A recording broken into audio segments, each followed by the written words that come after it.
Salam hangat rekan-rekan semua. Bagi Anda yang Twitteran, silakan follow @bigmansirait, mencermati keseharian kita sebagai anak bangsa.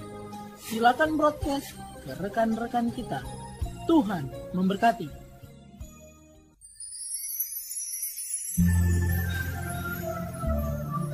Salam sejahtera para pendengar yang terkasih. Selamat bertemu kembali dengan Yayasan Pelayanan Media Antioquia yang didirikan oleh Pendeta Bigman Sirait untuk melayani Tuhan Kepala Gereja melalui media.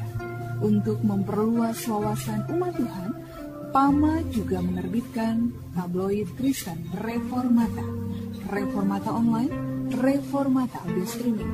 Juga tersedia buku-buku karya Pendeta Bigman Sirait dan ratusan CD khotbah. Doakan dan ikutilah pelayanan PAMA di radio di berbagai kota dan pelayanan televisi di Indovision, Live Channel, Cablevision, Family Channel. Untuk informasi lebih lengkap, klik www.reformata.com, www.reformata.com, www.reformata.com. Kini tibalah saatnya kita akan menikmati kebenaran firman Tuhan bersama Pendeta Bigman Sirait. Selamat mendengarkan, Tuhan memberkati. Salam sejahtera, saudara yang kekasih di dalam nama Tuhan Yesus Kristus. Kembali kita bertemu di dalam perenungan kita akan firman Tuhan. Gembala yang baik. Dan apa kontrasnya dalam kehidupan sehari-hari? Saudara-saudara, kita telah bicara bagaimana gembala pemerah susu. Sekarang kita akan bicara Amos. Sebagai seorang gembala yang diusir karena benar. Wow, ini Alkitab. Oleh karena itu mari kita lihat Amos pasal yang ke-7. Amos 7, 10 sampai 17. Amos 7, 10 sampai 17 demikian firman Tuhan. Lalu Amazia, imam di Betel, menyuruh orang menghadap Yerobeam raja Israel dengan pesan, Amos telah mengadakan persepakatan melawan tuanku di tengah-tengah kaum Israel. Negeri ini tidak dapat lagi menahan segala perkataannya. Sebab beginilah dikatakan Amos, Yerobeam akan mati terbunuh oleh pedang, dan Israel pasti pergi dari tanahnya sebagai orang buangan. Lalu berkatalah Amazia kepada Amos, "Pelihat, pergilah, enyalah ke tanah Yehuda, carilah makananmu di sana, dan bernubuatlah di sana. Tetapi jangan lagi bernubuat di Betel, sebab inilah tempat yang kudus raja, inilah bait suci kerajaan." Jawab Amos kepada Amazia, "Aku ini bukan nabi, dan aku ini tidak termasuk golongan nabi, melainkan aku ini seorang peternak dan pemungut buah arah hutan. Tetapi Tuhan mengambil aku dari pekerjaan mengiring kambing domba, dan Tuhan berfirman padaku, pergilah, bernubuatlah terhadap umatku Israel. Maka sekarang dengarlah firman Tuhan. Engkau berkata, janganlah bernubuat menentang Israel, dan janganlah ucapkan perkataan menentang keturunan Ishak. Sebab itu beginilah firman Tuhan. Istrimu akan bersundal di kota, dan anak-anakmu laki-laki dan perempuan akan tewas oleh pedang. Tanahmu akan dibagi-bagikan dengan memakai tali pengikir. Engkau sendiri akan mati di tanah yang najis, dan Israel pasti pergi dari tanahnya sebagai orang buangan. Saudaraku yang kekasih, menarik kalau kita membaca bagian ini. Bagaimana satu gambaran yang luar biasa yang digambarkan tentang ketidaknyamanan kehidupan sebagai seorang nabi karena benar. Nabi-nabi, gembala-gembala pemerah susu yang berkhotbah demi kuping telinga pendengarnya mendapatkan banyak kenyamanan dan kemudahan. Mereka menjadi gembala-gembala yang bisa dibeli, pendeta-pendeta yang bisa dibeli, nabi-nabi yang bisa dibeli. Rupiah menentukan sikap mereka. Tapi orang-orang yang benar mengalami kesulitan dan ini terjadi di dalam sepanjang sejarah. Nah, bagaimana kemudian Amos datang dan berbicara ya dengan Amazia. Amazia itu imam di Betel, ya, yang pada waktu itu Betel adalah pusat ibadah. Mari kita sedikit gambarkan dulu. Kerajaan itu sudah pecah dua, saudara, utara dan selatan. Utara itu ada ibu kotanya Samaria, namanya Israel. Yang di selatan ibu kotanya Yerusalem, nama kerajaan Yehuda. Nah, pusat beribadah di kerajaan Yehuda adalah di Yerusalem. Kalau pusat ibadah di utara di kerajaan Israel itu di Betel dan Efraim. Ada dua kota.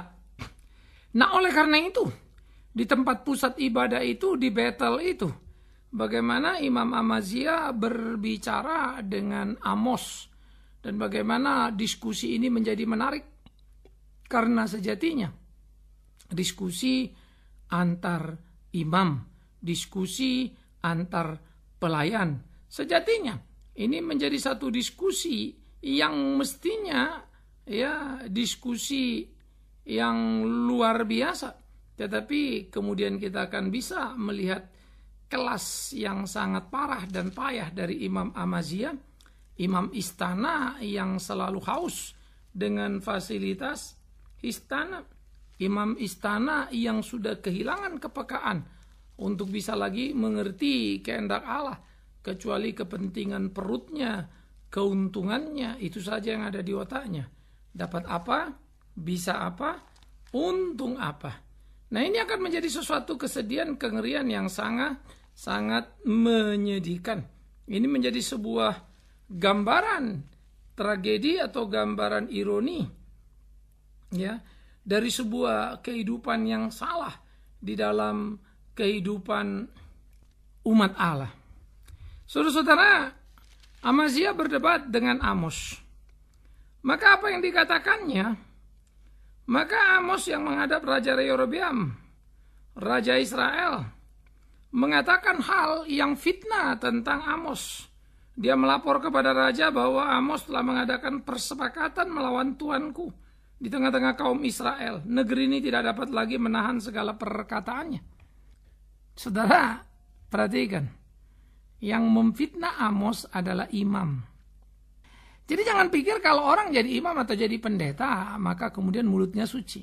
Satu waktu ada orang bicara sama saya terus bilang, Pak, kita ini kan pendeta nggak bisa bohong, Pak. Kita kan bicara apa yang benar gitu kan. Ya, saya hanya tersenyum. Tapi kalau saya bilang, kalau saya boleh garis bawahi, nggak bisa juga kita ngomong gitu. Terlalu arogan, saya bilang ya. Tidak semua pendeta juga bicara benar. Banyak pendeta juga bicara palsu, omong kosong besar kan begitu.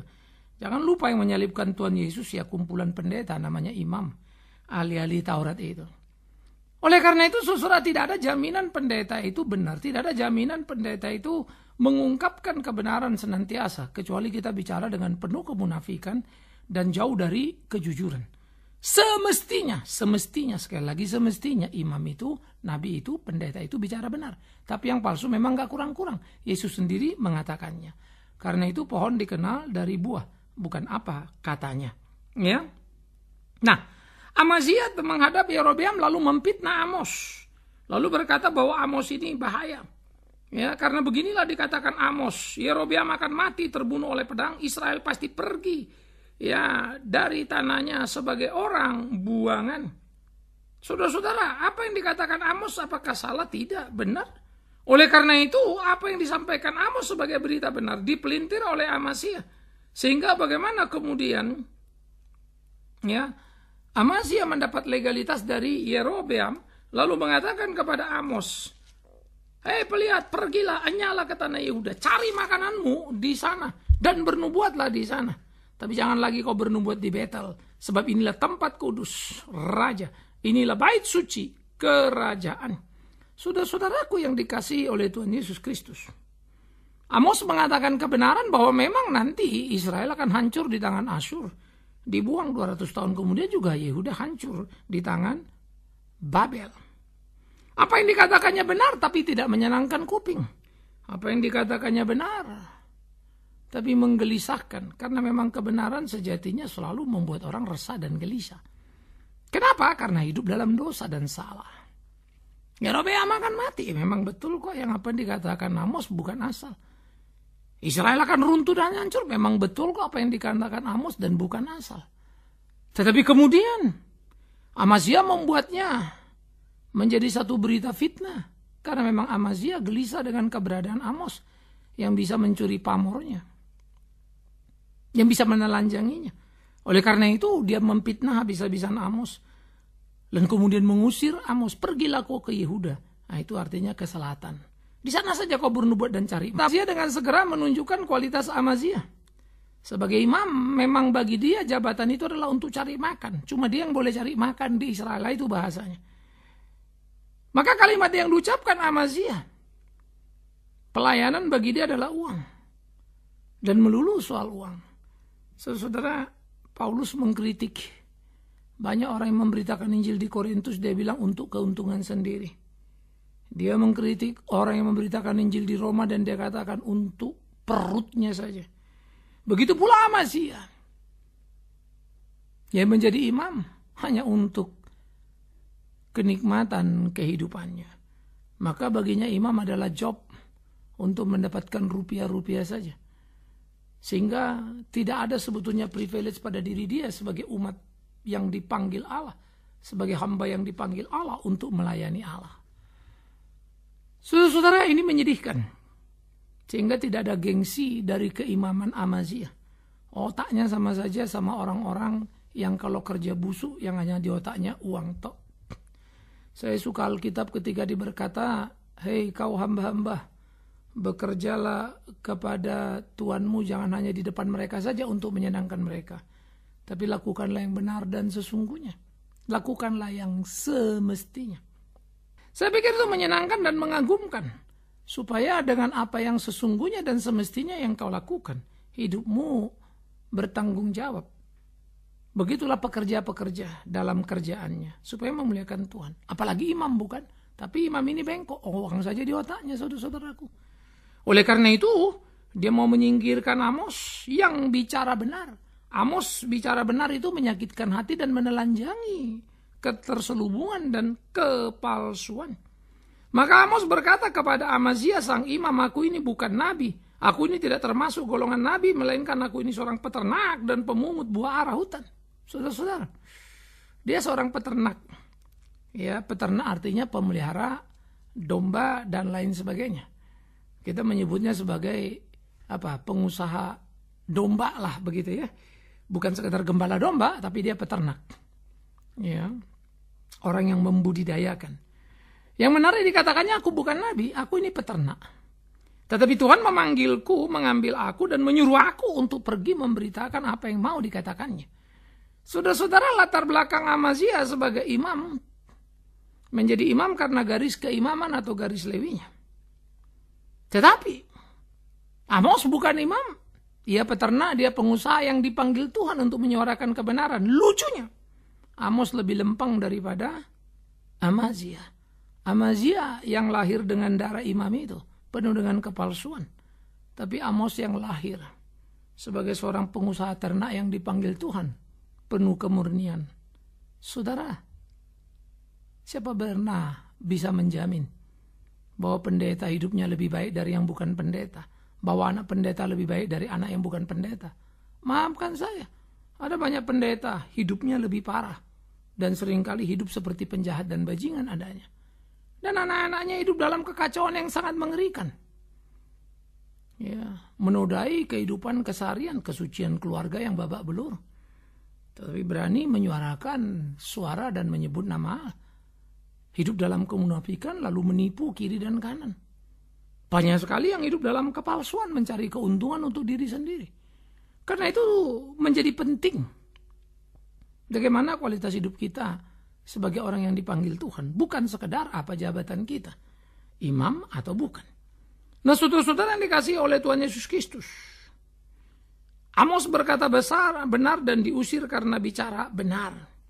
Tetapi Amos tidak pernah gentar Bahwa dia adalah peternak yang dipanggil Tuhan dan dijalankannya apa yang Tuhan katakan kepadanya. Tuhan yang menyuruh aku bernubuat kepada umat Israel. Maka dikatakan sekarang dengarkanlah firman Tuhan. Jadi Amos tidak berhenti. Dengarkanlah firman Tuhan. Amos tidak pernah pusing dengan ucapan Amazia. Apapun yang akan kau lakukan, lakukanlah. Tapi aku tidak akan pernah berhenti mengatakan apa yang mesti yang Tuhan perintahkan. Kau berkata jangan bernubuat menentang Israel. Jangan mengucapkan perkataan menentang keturunan Ishak. Oh, Amazia tampaknya hebat ya. Jangan bernubuat menentang Israel. Jangan mengucapkan perkataan Israel. Sekarang istilahnya orang bilang, jangan mengutuk Israel, nanti kamu terkutuk. Oh. Tampaknya semangat Amazia hidup terus hingga saat ini, saudaraku. Kebenaran adalah kebenaran yang harus dinyatakan melebihi apapun. Dan orang benar bukanlah Israel, bangsa pilihan, tidak sekedar menempel Israel, tapi Israel sejati. Mereka yang sampai di tanah perjanjian bukan yang mati di tengah perjalanan, sama Israelnya. Mereka yang percaya kepada Kristus bukan yang menyalibkannya, sama Israelnya. Jadi perlu hati-hati sekali. Mengenal kemurnian, kesungguhan, hidup di dalam konteks benar itu. Pohon dikenal dari buahnya. Sehingga apa yang dikatakan oleh Amos menjadi amat sangat menarik. Karena itu dikatakan Amos lebih lanjut. Ya, kau bilang jangan bernubuat? Beginilah firman Tuhan. Istrimu akan bersundal di kota, anak-anakmu laki-laki dan perempuan akan tewas oleh pedang. Tanahmu akan dibagi-bagikan dengan memakai tali pengukur. Engkau sendiri mati di tanah yang najis. Dan Israel pasti pergi dari tanahnya sebagai orang buangan.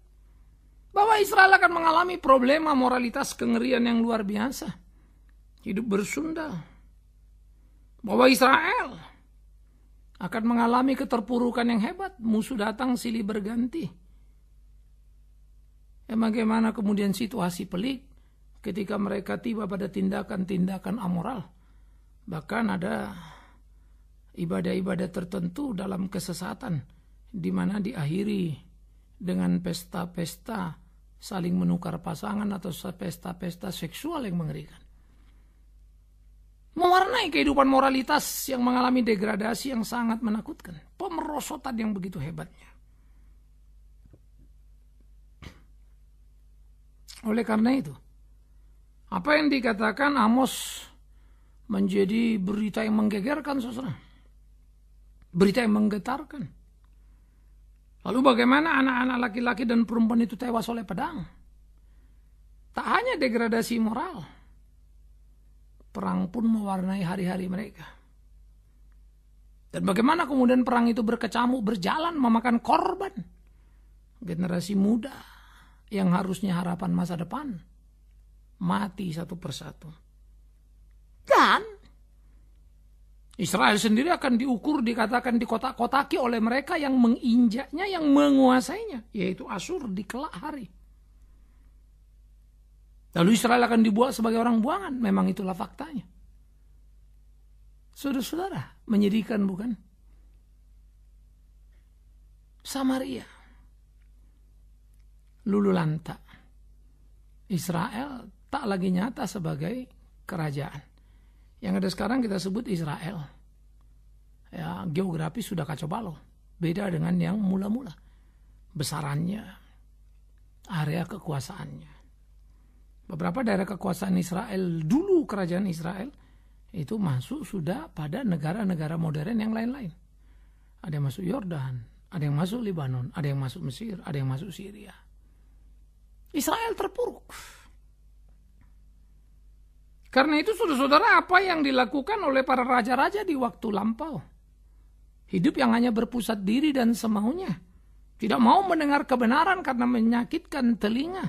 Hanya mau mendengar pesanan yang menyenangkan kupingnya. Dan itulah yang mereka lakukan dari hari ke hari.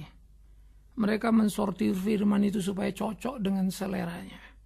Cocok dengan maunya. Firman itu dijadikan hanya alat legalitas terhadap keinginan-keinginan yang sudah dikembangkan. Tak lagi tunduk pada kehendak Allah.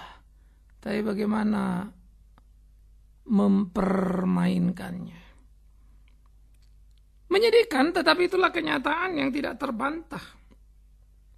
menjadikan, tapi itulah perilaku Israel yang memalukan.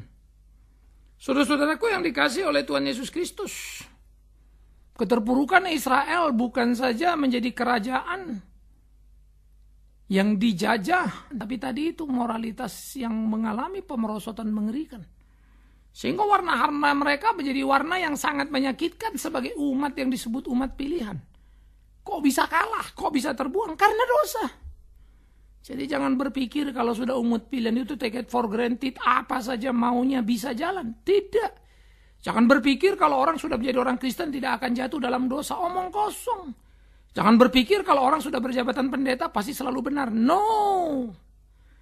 Alkitab menceritakan dalam kejujuran yang penuh. Sekarang memang penuh dengan ketidakjujuran. Kalau mau jujur, hidup kita ternoda. Banyak orang berbahasa bunga dalam kehidupan keseharian.